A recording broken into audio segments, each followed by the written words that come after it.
Hello, my name is Mike Jones. I'm a flight instructor and a pilot examiner.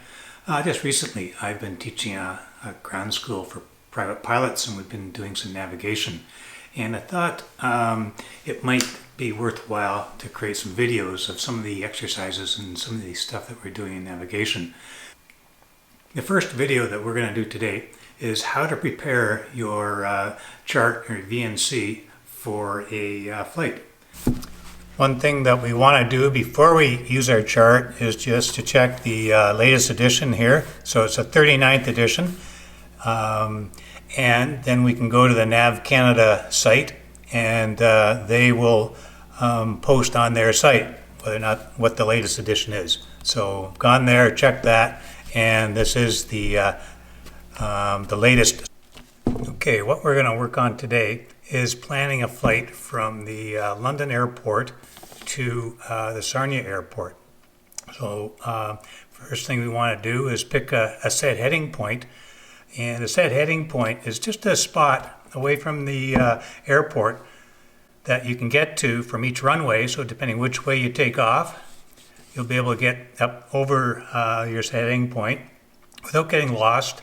And it's an easy to identify spot. It can be very distinctive on the ground, and you want to be at your cruising attitude or cruising altitude by the time you get there. So, and you also want it to be in the general direction if you're going. So in this case, we're going to choose, it's on the map here called Vanek. It's actually the town of Ilderton. So Vanek is going to be our set heading point.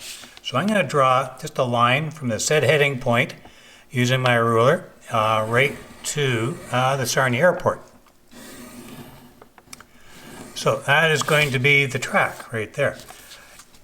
Next thing I'm going to do is to take our protractor and figure out what our true track will be.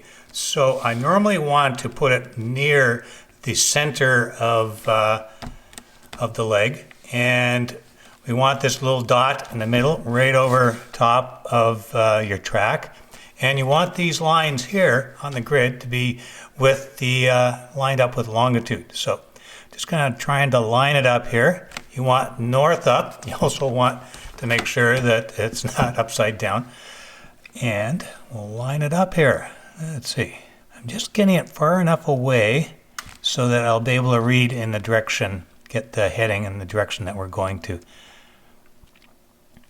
Now, the reason that we're measuring from the middle is because on this VNC, the type of projection, if we draw a straight line on the chart, it's actually a rhumb line. So we want to kind of average the heading. So if we pick something near the center, then it will be average. So there, I'm on the center line. There's my line.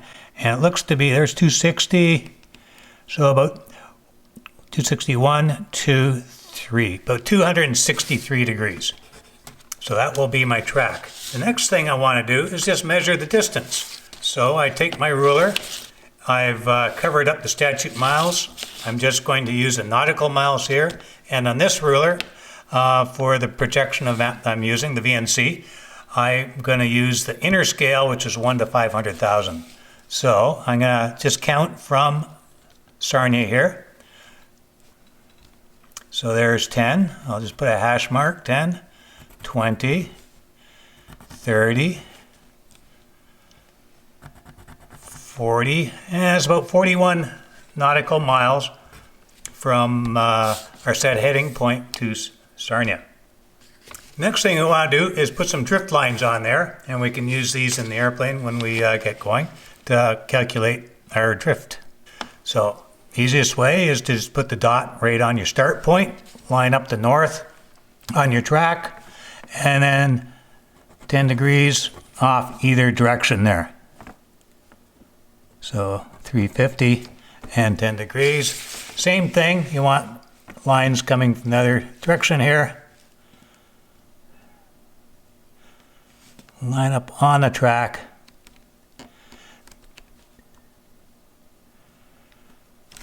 So 10 degrees and 350.